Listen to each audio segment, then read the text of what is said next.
ผู้ไทยแล้วก็ยังเราเทิงแล้วก็ยังอีกไปนำกันแบบเฮานี่แหละไปนำกันแต่ว่าได้เฮ็ดกินแบบซี่แล้วเฮ็ดกินผู้ไทยชิมแล้วก็ไม่พอบ่พอเก๋ยว่ะมีพ่อเกิดบ่มีพอเก๋อแล้วก็ผู้ไทยเอาใช้เพิ่มอีกเพิ่มบัดเราเทิงมากเราเทิงมาอีกชิมอีกมวยชิมเด้อแต่เชิงบอยแล้วก็ใช้แต่เชิงบอยเชิงบอยใส่เกลือบ่ได้กินเกลือเขาบอกบ่ได้กินเกลือบ่ได้กินเกลือแล้วก็เอาใช้อีกใช่แล้วก็บัดไปแต่งกินแล้วบัดเนี่ยกินมากินอันนั้นพากันบ่กินบ่เป็นเลยแค่เร่งบอยโอ้ยห้องออกมอเราถึงกูจีดเอ้ยสองนางเนาะอากาศบังเย็นเนาะอาหารเที่ยงเลยนี่เนาะอาหารเที่ยงมันกายเช้าเลยกายเช้าแล้วมันจะโมงเลย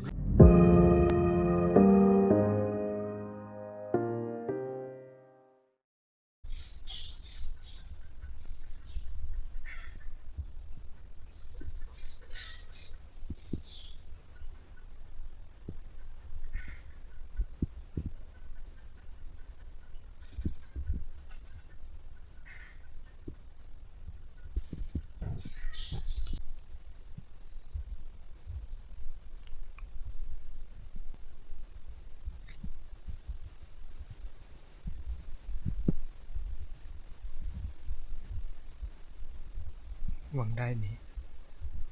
หมูน้ำมันแลนลงมาโซนนี่ทุกคนตอนที่ไก่กระตากนะ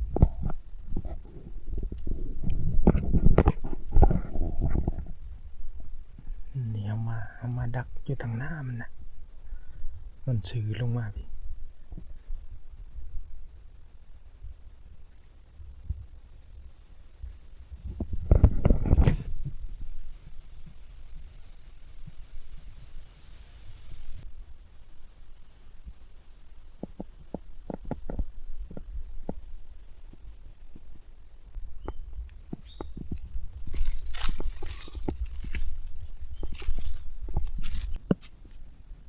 ได้สบายดีสบายดีปอทูเนื้อได้คือเก่าอยู่ในไสพักอยู่ไสอยู่ด้านหมดอยู่ด้านหมดอยู่ตรงหมดนะปอเพียงผัดขึ้นมาไกลแท้ขึ้นมาวันพักอยู่ไสเดี๋ยวนี้ฮะอยู่ตรงหมดด้านหมดอยู่ด้านหมดงามพูอยู่4 คน4 คนเป็นอะไรพอยังอยู่เป็นพอบ่พอลมขึ้นมาเมื่อจะเบ็ดตัวพวกคักแล้วว่าบ่มีลมมามันลมแม่นเลยเขาลอยก็ขึ้นมาวันเจ้าขึ้นก่อนบ่ขึ้นก่อนเมื่อคืนนี่หมูอยู่ในนี้เข้าไปโอ้ยมันกินมันก็บกอยู่กกเถิงนี่เด้กกในบางทางแยงนี่กกนั่นเลยพอฉันกลับอยู่เข้าไปพอโอ้ยอันนี้ก็ไปพักอยู่หั่นแหละพักอยู่ด้านบนงามแล้วพัดรถไปเช้านี่แล้วพัดเสียงอนาโพดโอ้ยเสียงจักเขากระดอก็เลยขึ้นมาพี่ได้ขึ้นมาอยู่นี่แล้วก็พอดีเขาลอยตามขึ้นมาตุ่มเราคือ2 บาทนะไปเมื่อคืนตุ่มเขายิงกันลงหมูเนาะคือหลายหลังกันครับบ่นะมา4 คนเนาะรอบหน้าแล้วรอบหน้าจังมานำกันมื้อได้ลงนี่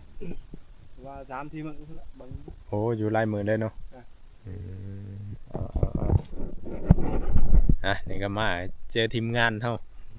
พอดีเพิ่นไปอยู่พุ่นอยู่โซนลุมพุ่นแต่ว่าทั้งเฮาอยู่พี่ก็พอดีเพิ่นเลาะ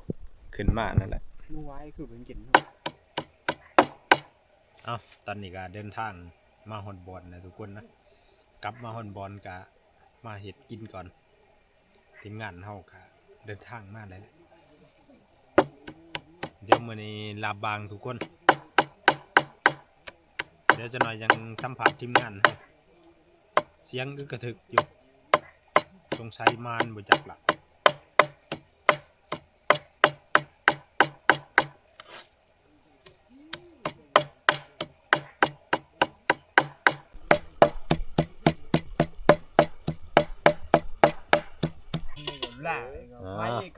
ตอนนี้ทีมงานเฮาก็มาครบแล้ว นอนเมื่อคืนนี่พร้อมกันนั้น โอ้ทางนี้เบื่อแห้งบ่มาเลยนอนโลดนั่นได้พอยังอยู่บ่ โอ้ยพอเล่งนะ พอตะลิงกูแนวบ่เป็นกินน่ะเนาะ เนี่ยบ่เป็นกินนะมันยังครับ แนวเขาบ่กิน แนวเขาบ่กินแหละเห็นเด้อ เนาะเฮาบ่ลอง นั่นได้ คอยก็กำลังนำหมูนำไปนำมาบัดหมูอยู่ในดอนแล้วดอนตัวคอยบ่มื้อเว้นนี่ฮะ บัดเท่าจำเป็นบัดไปยิงกระหอกไกลๆหั่น เอาโอ้ยหมดเลย โอ้ยหมูก็ตายคิวผู้พายบ่จักเลยออกมาเลย แล้วเลยนั่น มั น่ะ น อ ส ยู่ ภา เนาะ พตัวบ้าน เอาโก เสียงปืนแม่นนั่นนี่เหรอ อืม ตึก บ่ โอ้ย คือเสียงยิง2 บาทเลี่ยนกันเลย จังหวัดมันหมูถึงแหวเขา หมูถึง หมู่ไทย โอ้สมพ่อจังหวะเสียงยิงเลี่ยนกันเลย เลี่ยนเลยเขา ตึ้ง สองคน ตึ้งเลย เขายืนเทียงกันเขาก็นับ1 2 3ตึงแนว เนาะ มันนั่นเลย แต่ ยอ ละ ดมัน คัก ดูด เนาะ ขัก โอ้ เลย โถ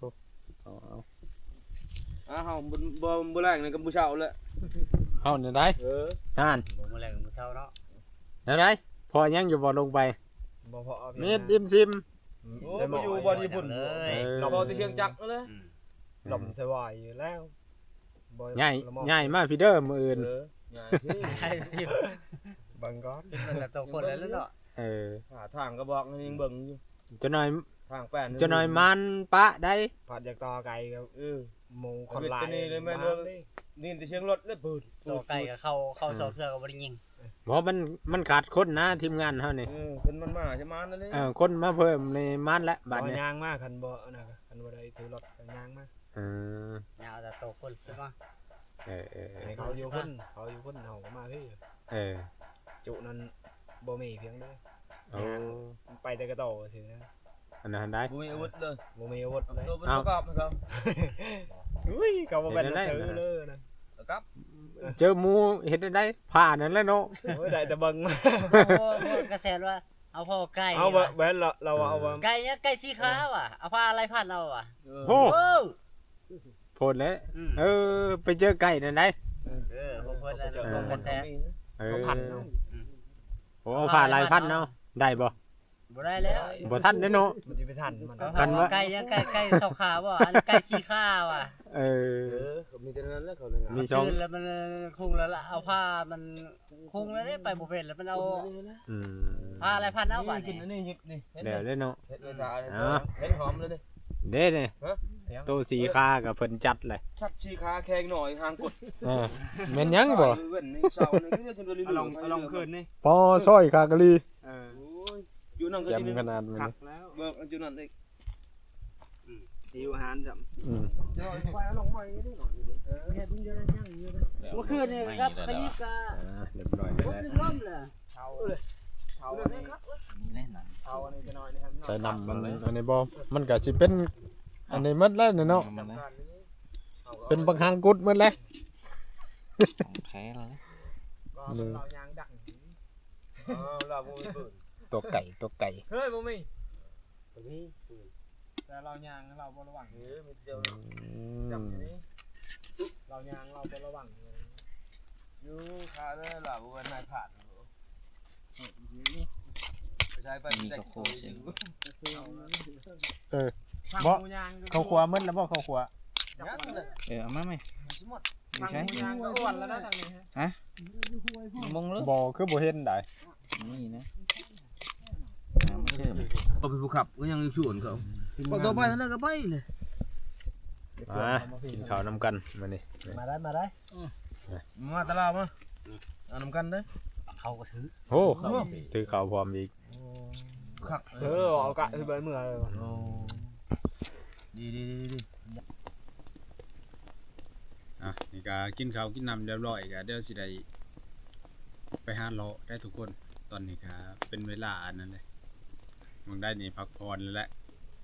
พักผ่อนแล้วก็ตื่นมานะครับเดี๋ยวสิได้ไปหาเลาะได้ปัดเลย เวลาเหมาะสมแล้ว ตีซองเลยเนาะประมาณนี้ไหนอยู่บอลป่ะเอาบอลกันเนาะ เอาบอลท่าเขามาเพื่อน จะยังได้ก็ติดตามรับชมไปนำกันทุกคนสำหรับคืนนี้ว่าสิเป็นแนวใดอีก แต่ว่าทีมงานเฮาก็ไปหมดได้ใหญ่ๆกันไปแล้วพาแหนดก็ยังออกไปมองได้นี่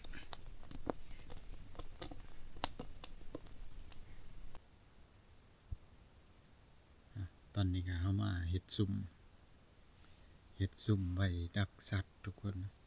พอดีดักพวกกระหอกกินมากระบกนั่นแหละช่วงนี้หลอกหาหยังกับบ่พอนะจากที่เมื่อคืนนี่เจอไปเทื่อนึงแล้วมื้อนี้เงียบกิ๊บเลยทุกคนนะเดี๋ยวจังไดก็ตอนนี้คอนสิแจกแล้วได้ประมาณ4 โมงเลยแหละประมาณ4 โมงพอดีเฮาเฮ็ดซุ่มไว้แล้วก็ไปดักสัตว์มันกระหอกมันอาจสิเข้าชนนะเพราะว่ากระบกมันอยู่นี่มันอาจสิเข้าชนนะเพราะว่าเบิ่งจากที่ว่าอ้อมนั่นนะมันมีเครือหรือว่ามีต้นไม้ที่ว่าจองใส่กับโกกระบกคิดว่ามันน่าสิเข้ามาทางนี้เดี๋ยวจังได๋ก็ติดตามรับชมไปนำกันทุกคนโอ้อยากนอนเลยออกมาเสาเพิ่นนะนี่ก็เอาหล่อไปก็อันน่าเติบเลยแต่ว่าบ่ได้พอหยังบ่พอเฮาก็เลยมาเฮ็ดซุ่มอยู่นี่ถ้าดักยิงพวกกระหอกยิงหยังถ้ามันแจ้งก่อนทุกคนแต่ว่ามันเข้าเสาได้มันเข้าประมาณอาทิตย์6 โมงแล้วเพราะว่าเดือนนี้6 โมงนะมันยังสลุมอยู่มันยังทันแจ้งช่วงนี้นั่นแจ้งนี่จังน้อยนะเดี๋ยวเลยก็ถามเบิ่งนำกันทุกคนว่าสิเป็นแนวใดนะสำหรับมื้อนี้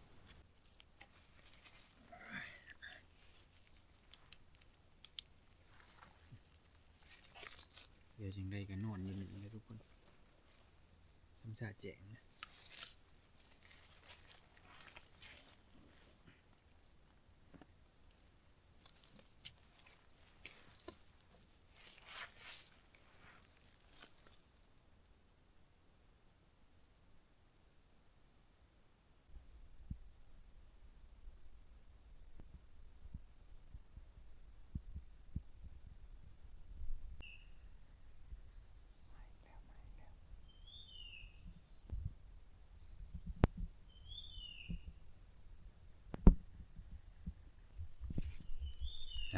มื้อนี้ก็ได้อยู่ทุกคนพอได้กินนะ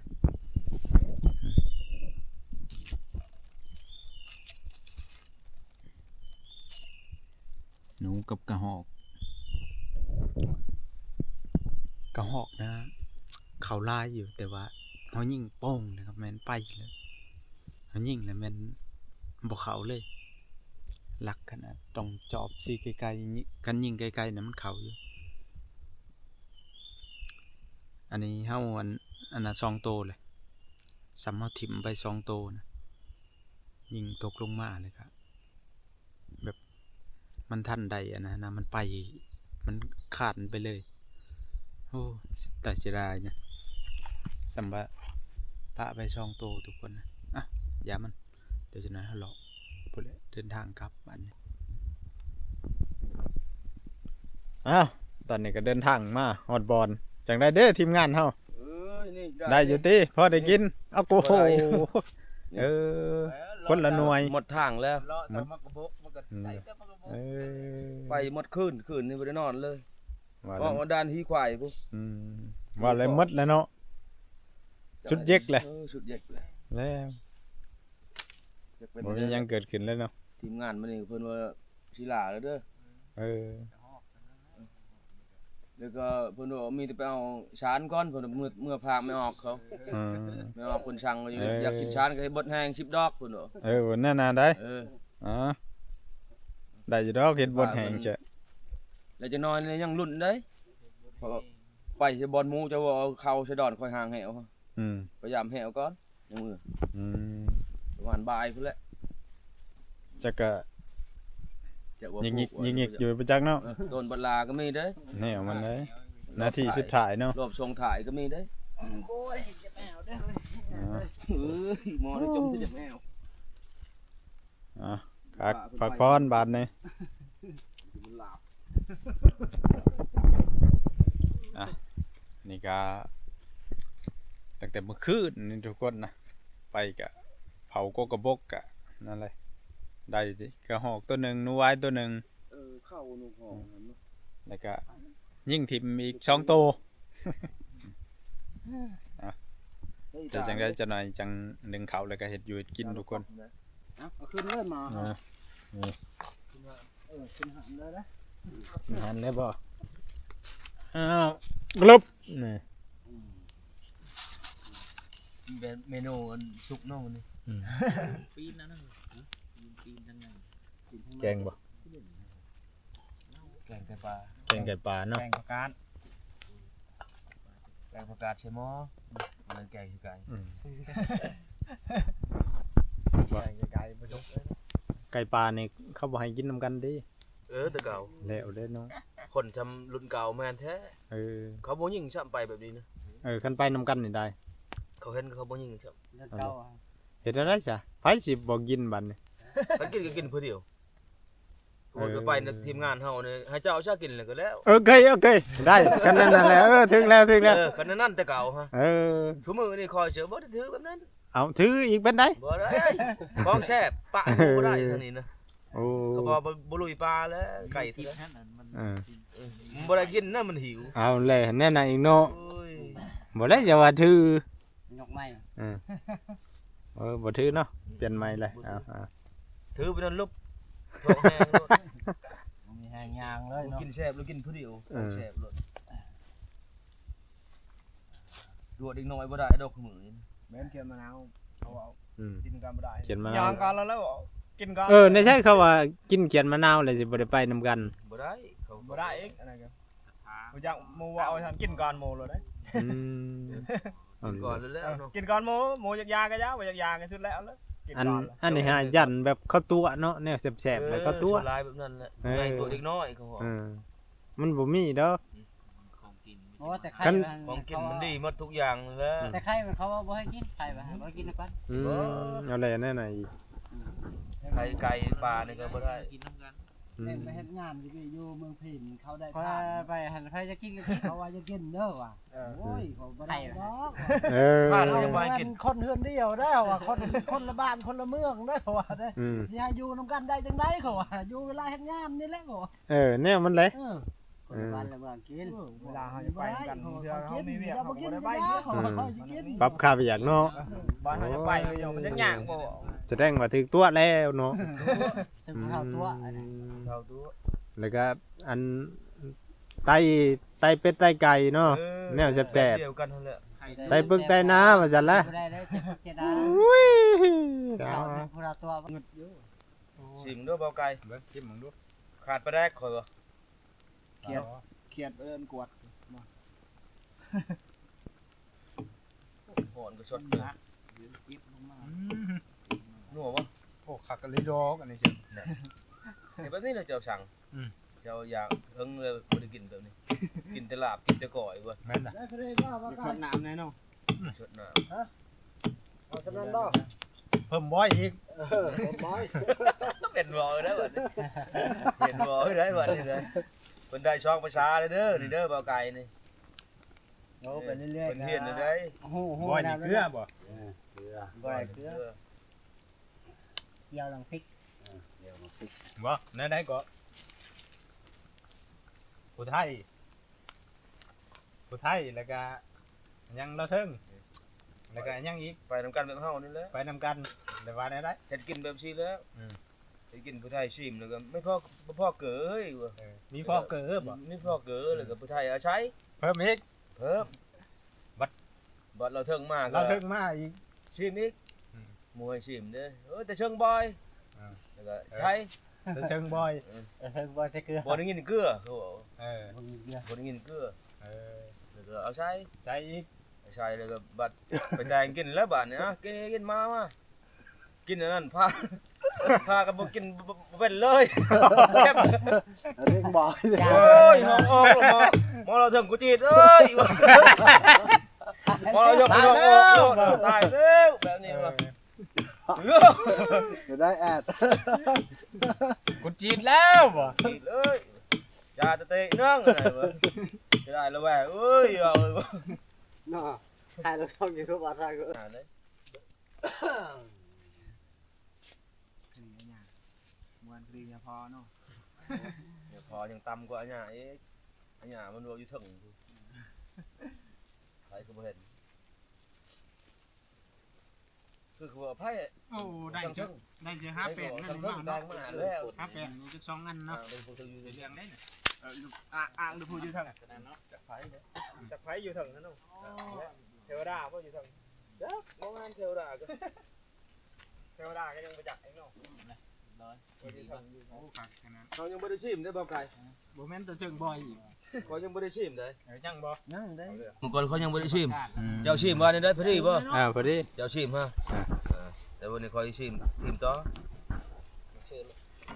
คันเอาไปได้นั้นลงมาแล้วพอดี อะไร จะช่างบ่ โอ้ย ตะเชิงบอยตะเชิงบอยอ๋อ เกลือมาทั้งเกลือมาทั้ง ใช้เกลือ เกือบบ่ถึงแล้ว โอ้ย เอา แมนเลยนี่ โอ้ตะเชิงบอยอะไรเนาะ มา เอาเลย คันสมัคร ชิมบัตรได้กับตะเชิงบอยหนึ่งห้อย อย่ามันใส่ไก่แคมบ่แคมใช่ไหม เอาชื่อประกาศแล้วมันจาง ตะเชิงบอยอยู่บริกินจักเถื่อแล้วมัน ตัวเจาะหยอกเลยนะ ใช่แล้วบ่ นะแล้วเนี่ยอะไรใช่ไหมเหมือนโอ้พอใจอันนึงคลิปมันก็เจาะเอาหยอกเลย ตัวหยอกประมาณหยอก ตาม พอดีเนาะหมูแม่นชิมบัตรเนี่ยกูจีดแล้ว ใครแน่บ้านโอ้ยทีนี้จินสมัครมึงผิดเกลือมาถึงกัน โอ้มันครับเนาะไก่ช่วงนี้เนาะ มันใช้กับผักกาดร่วมเข้ากันครับ เลยเนาะ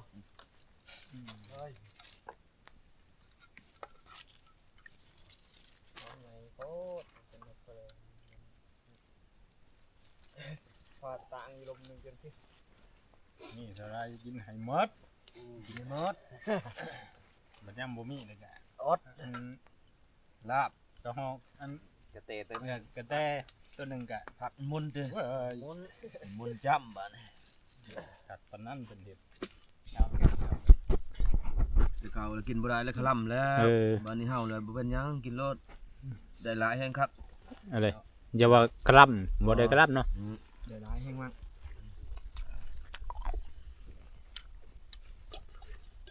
เฮ้ยแล้วพี่เชิญท่านอยู่ไกลเชิญเชิญหับถาดอาหารเช้าอาหารเที่ยงเลยนี่เนาะ งานเที่ยงแล้วมันกายเสาเลย ใส่เช้าแล้วมันจะมุ่งเลย ผักอันเรือ กินข้าวมื้อละ2เทื่อพ่อ มือมันเชฟไปแค่นั้นเนาะ เถื่อเดียวแล้วบ่ได้ เข้าเชียงเมียงได้เลย ยับข้าวนะตา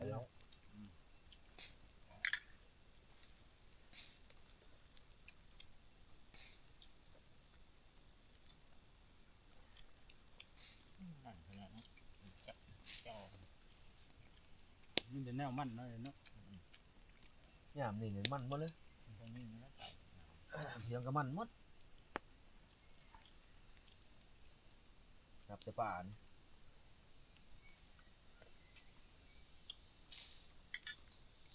เวียดนามไปเวียดไป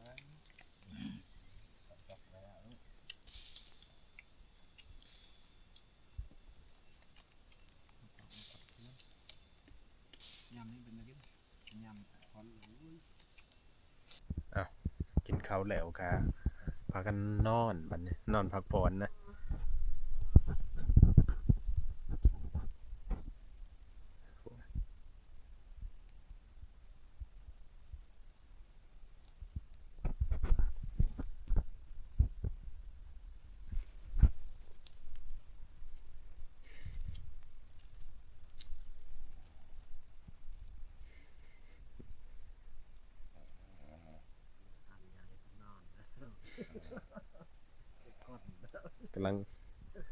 กำลังยิงงูตอนนี้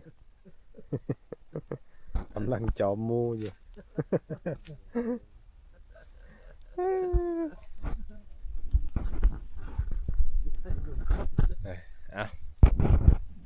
เดี๋ยวบัดนี้ก็สิได้พักผ่อนทุกคนนะเดี๋ยวยังได้เจอกันในคลิปวิดีโอต่อไปทุกคนเด้อบ๊ายบาย